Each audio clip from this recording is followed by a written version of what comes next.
Hey, have you ever had a time when you sense the Lord is trying to get your attention and impact you with something you're not quite getting it? I remember a day like that. I'd actually been asked to speak in a local church, bring a message there, and I was preparing my heart and trying to pick up what it was that the Lord wanted to bring. And I'd been like pondering for a while the sense of urgency in reaching people with the gospel. So many people around us seem to not have encountered Jesus yet. And I was pondering how the mission organizations of the world are starting to team together to really push forwards to reach those last unreached groups around the world. And I was thinking about what are we doing in parallel with that to reach the people just around us where we are. And so that was the theme. And I sensed the Lord take me to the story of the Good Samaritan as a passage.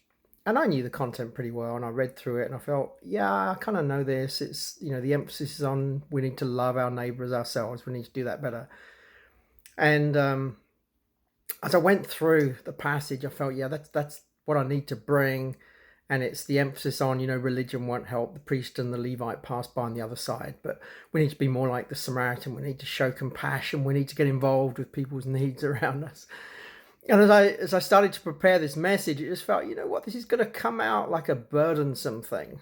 Like, come on, guys, we need to love people more.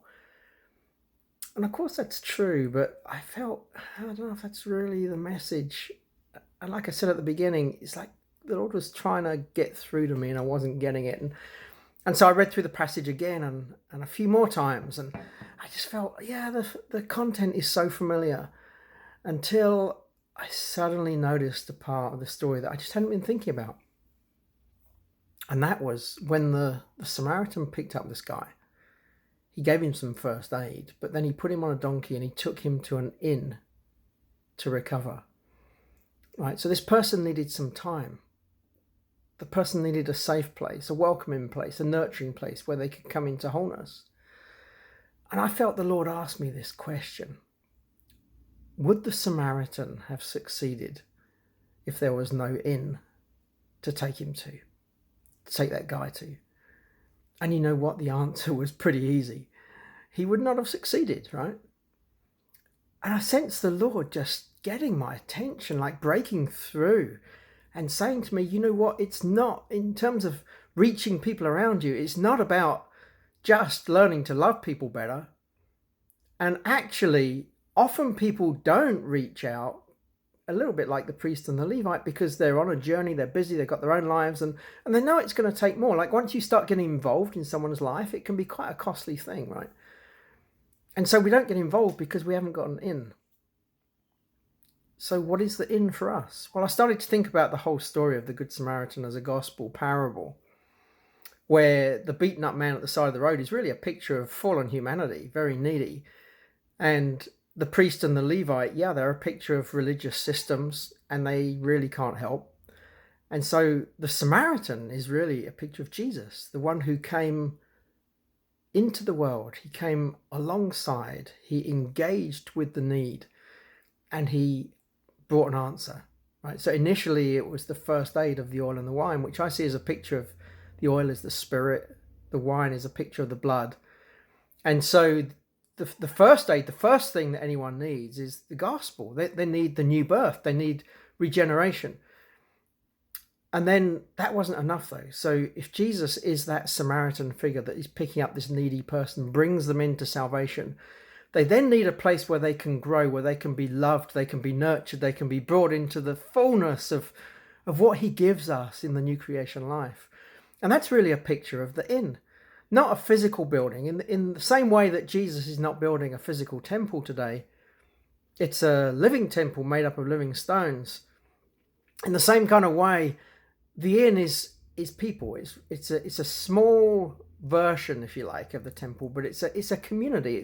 It's welcoming, like an inn would have that kind of welcoming feel. Not a big hotel, just a small little place, maybe a few rooms. Place for a few people to come in and to be really nurtured on an individual and personal basis. So we get this picture now of this inn that needs to form, and it's the people of Jesus that really make space for him, because Jesus is the Samaritan. Jesus is the one that really brings this person into newness. So the inn needs to embrace him. It needs to co-work with him. And so first and foremost, it's that community that is learning to live this new creation life together in authentic community. But then co-working with Jesus to actually partner with him, even in his Samaritan acts of reaching those around. And we sense that as we focus together on the goodness of Jesus, we want his presence in our midst, that he will stir within our community together a sense of vision about how he wants to work through us, to invite us to co-work with him, to touch those around. And as they're touched, we immediately are there to surround the person with the love and the nurture and the goodness of God, to bring them into wholeness in the new creation life. So really that's what the inn is. It's this community that embraces these two key emphases. One is to embrace Jesus in the midst, to bring a really rich sense of fellowship and community in his strength. And the other is to co-work with him in specific things that he wants to invite that individual group, that specific small group in like community, to engage with him in co-working with him to touch those around.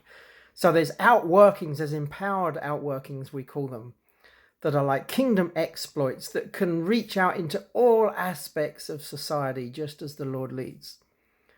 So there you have it. I mean, that's where the INNvision started to form. And I'm going to chat more about the detail of that and how we form INNs in some of the other videos. So go check those out.